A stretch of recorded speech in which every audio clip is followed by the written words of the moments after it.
To create a database, the first thing we need to do is to create a file where we can store all our Access objects in, just like this database here. The name of the file is Books, and it stores our tables, queries, forms, and reports. So if you want to go ahead and create a new database, if you already have one open, then in that open database, come up here and click on the File tab to go backstage, go down to New, and there's all the templates. If you're creating an asset tracking database, then you may want to use that template with some pre-built in like tables, queries, forms, and reports. Otherwise, we're going to keep it simple and start from scratch with a blank desktop database. Click on that, opens up a window, and you get these arrows here. What that means is that, well, this is the second one in the database. This is the first one called the Custom Web App Template. If we want to go back, it'll take us to the Custom Web App Template. So let's go back to the blank desktop database and move forward. And of course, you can keep moving forward through all these and toggle through them, but we'll stay here. And you can give it a name. The default name is Database 1. Go ahead and type over that, and notice it's got the extension .accdb. That's Access Database. And if you don't know anything about extensions, then I recommend that you watch my Windows training video on extensions, which actually lets the operating system know which program to open this file up in. And then below that, you can choose where you want to store the database once you click on Create. And right now it's pointing to a folder on my desktop called the Exercises folder. And there it is on the desktop. You can go ahead and click the Browse button if you want to choose another place, like over here in the navigation pane, the desktop. Then I go over in the main view on my desktop and I double click on the Exercises folder. And then of course, if you don't want to create it now, just go ahead and click on the X to close out. If I close out of the entire database and I'm like, oops, I want to go ahead and create that blank desktop database, then open up Access. I have it pinned down here on my taskbar. Click on that and a single click opens it up. In the startup view, I've got my blank desktop database that I can go ahead and create. Click on that, get the same window.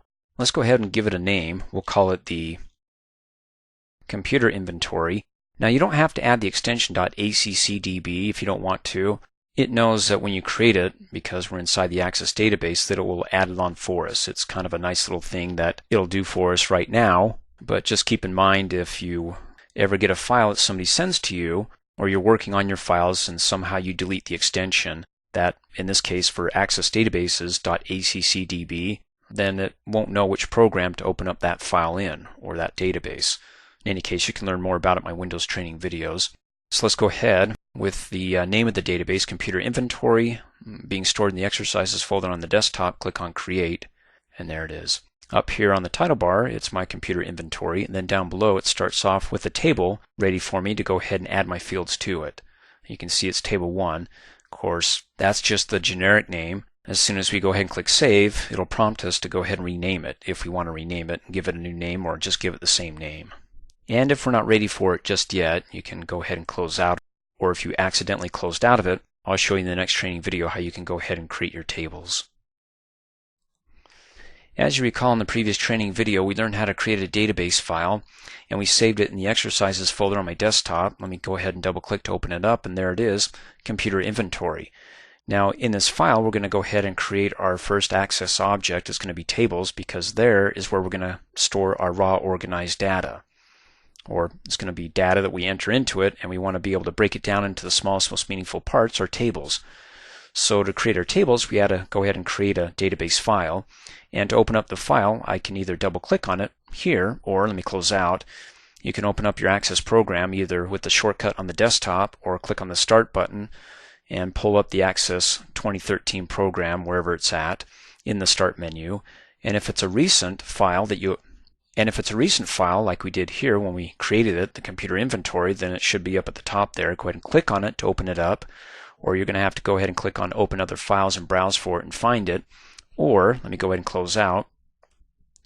If you have the Access program pinned down here to your taskbar, you can right-click on it to get a jump list. In other words, I get the recent database files that I've been working on in Access, the least of which is the one that we just created. And so if I don't use that a whole lot, eventually it'll roll off and just display the top 5. The top five recently used Access files. But if I always want it to be there, if you hover over to the right-hand side of the file that you always want to display in that jump list, you can see a little push pin. Click on it, and it puts it up and divides it into its own little pinned area, so it won't roll off if you don't use it for like years and you're opening up tons of files. So it's not one of the recent ones. Doesn't matter. It'll it will always be pinned up here.